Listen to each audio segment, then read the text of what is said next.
আসসালামু আলাইকুম। আপনারা কেমন আছেন? অবশ্যই ভালো আছেন, আমরাও ভালো আছি। তো অনেক দিন পর আমি আবার ভিডিও স্টার্ট করলাম নিজের হাতে।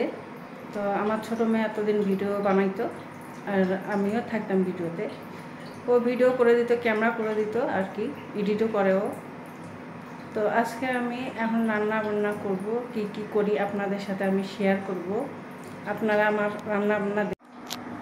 তো আজকে রান্না করব চিংড়ি মাছ দিয়ে, চিংড়ি মাছের শুটকি দিয়ে কচু রান্না করব, কালো কচুর ডাঁটা।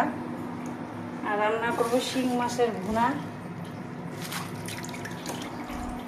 আর এদিকে তো আমি ভাত রান্না উঠাই দিয়েছি, চাল দিয়ে দিয়েছি।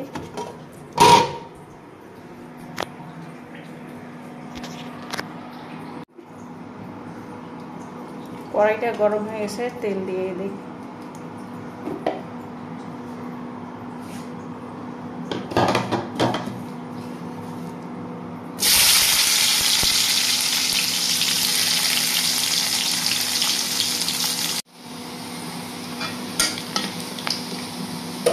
এখন আমি এক এক করে মশলাগুলো দিব।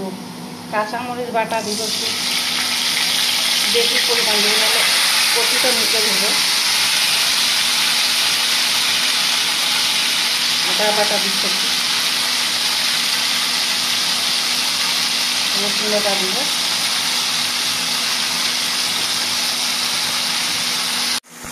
এক এক করে সব মশলা দিলাম।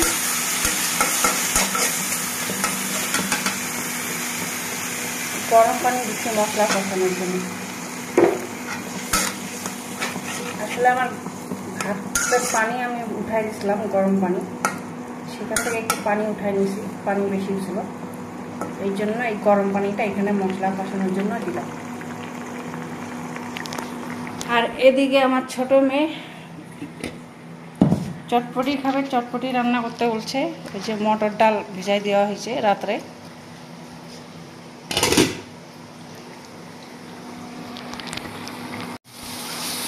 মশলাটা আমার কষানো শেষ, এখন আমি চিংড়ি মাছের শুটকিগুলো দিয়ে দিই।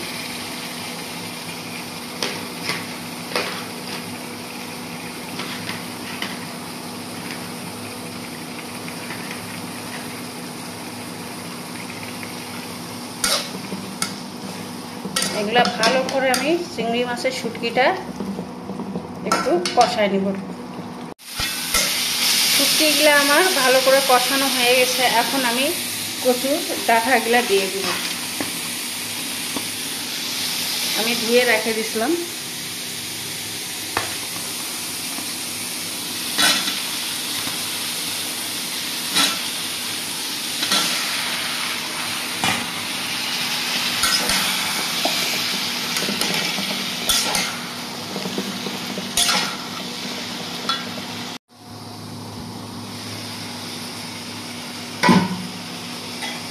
ভাজিটা একবার নাড়ে দিব। এদিকে ভাজিটাও রান্না হচ্ছে, আর এদিকে মাছটা আমি এই সুযোগে মাছগুলো লবণ দিয়ে ধুয়ে নিচ্ছি। মাছগুলো লবণ দিয়ে দিতে হবে, ফ্রিজে রাখা মাছ তো, তাহলে আবার গন্ধ করবে। হালকা কষিয়ে আমি পানি দিয়ে দিলাম। এই তো মাছটা আমি লবণ হলুদ মরিচের গুঁড়া দিয়ে মাখিয়ে রাখলাম। আর এদিকে আমার কচুর তরকারিটা হচ্ছে।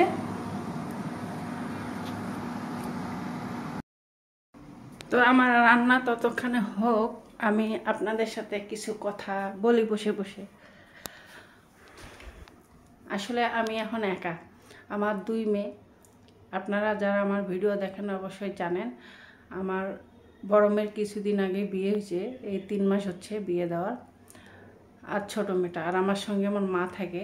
মা বেশিরভাগ এখানেই থাকে।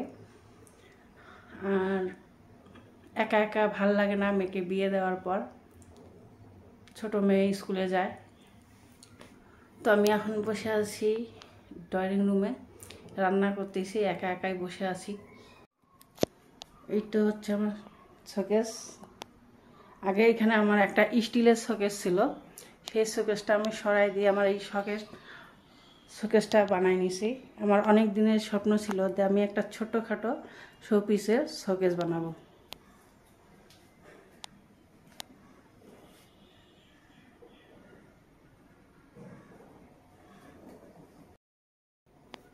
এই তো আমার শোকেসের পিছনে আমি দাঁড়ায় আছি। তো আপনারা আমার ভিডিওটা অবশ্যই দেখবেন। আমি অনেক দিন পর ব্লগ করতেছি আবার। আর এতদিন আমি শর্ট ভিডিও বেশিরভাগ দিতাম, কারণ আমার মন ভালো থাকতো না, আমি অসুস্থও থাকতাম। আবার মাঝখানে আবার আমার মা অসুস্থ ছিল, চোখ অপারেশন করানো হয়েছিল। ওখানে আমার মার বাসায় দিনাজপুরে গেছিলাম। আমি আমার মার বাসায় বেশ কয়েকদিন ছিলাম, থাকার পর চলে আসছি। আবার আমার মা আজকে আসবে, তার সেলাই কাটানো হয়েছে চোখের। তো আমার মা আসলে আপনারা অবশ্যই দেখতে পাবেন। আর আমার ভিডিওগুলো আপনারা অবশ্যই দেখবেন, বারবার আপনাদেরকে আমি বলতেছি, আপনাদের কাছে অনুরোধ রইল। তো শিং মাছগুলো আমি একটু হালকা করে ভেজে নেব।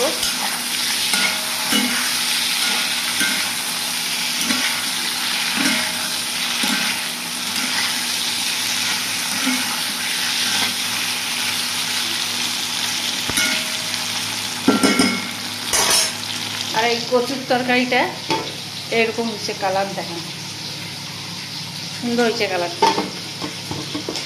আর এদিকে ভাতের মার গালানো হচ্ছে, গালাই দিছি। আর চটপটি রান্না করব, সব রেডি করছি। হলুদ আর লবণ দিয়ে আগে সিদ্ধ করে নেব। মাছগুলো ভাজা হয়ে গেছে, এখন পেঁয়াজটা আমি হালকা ভেজে নিব।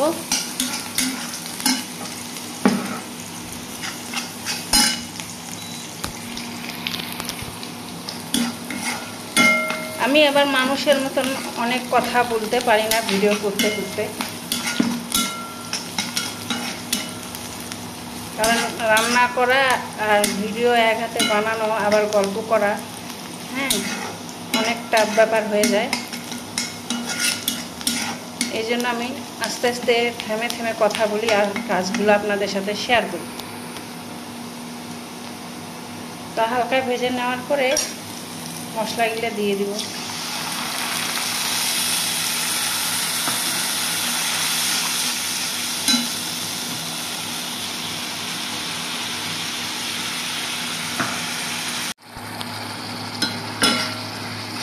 মশলাগুলো গা থেকে তেল ছাড়লেই আমি মাছগুলো দিয়ে দিব।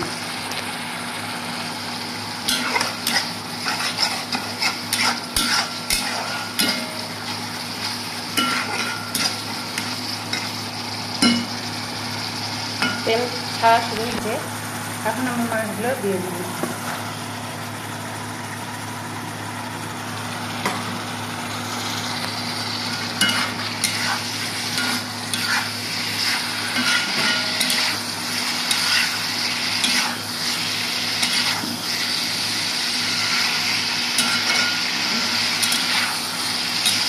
শিং মাছটা আমার মায়ের আর আমার ছোটো মেয়ের অনেক পছন্দ। ওরা খুব অনেক মজা করে খায় এই মাছটা।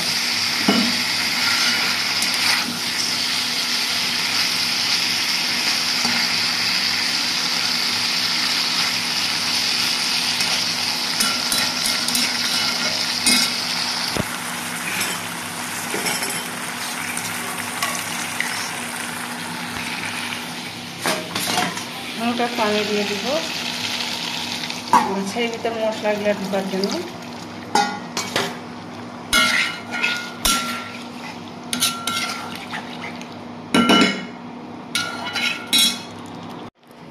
এখন আমি একটু গরম মশলার গুঁড়া দিয়ে দেব।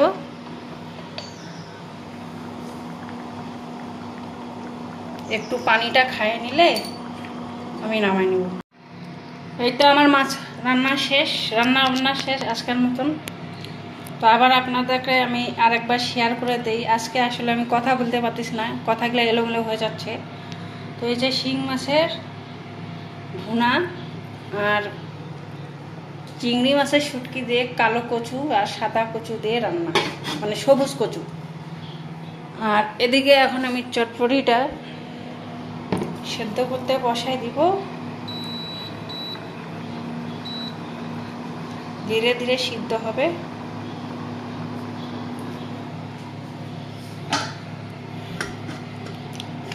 তো আপনারা আমার ভিডিও দেখতে থাকেন, আর অবশ্যই লাইক শেয়ার অবশ্যই করবেন। তো তো আমার রান্না বান্না শেষ। আমাকে অনেক খিদা লাগছে। সকালবেলা শুধু আমি হালকা পাতলা নাস্তা করছি, চা আর মুড়ি খাইছি।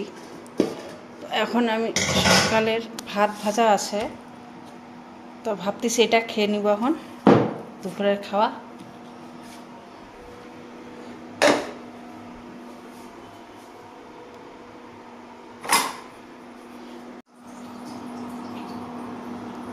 এই তো আমার মটর ডালটা এখনো গরম হয় নাই ভালো করে পাতিলটা।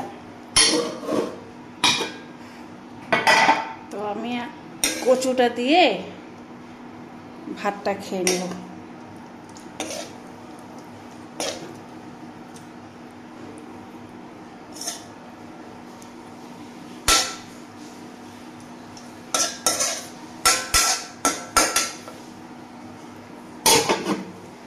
আসলে বাসায় লোকজন কম, আমরা 3 জন, এই জন্য রান্না কম।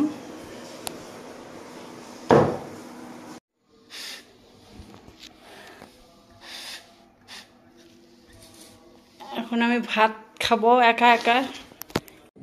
আর আম্মু তো ভিডিওর এন্ডিং দিতে ভুলেই গিয়েছে গাইস। সো সবাই ভালো থাকবেন, সুস্থ থাকবেন, আমাদের সাথে থাকবেন।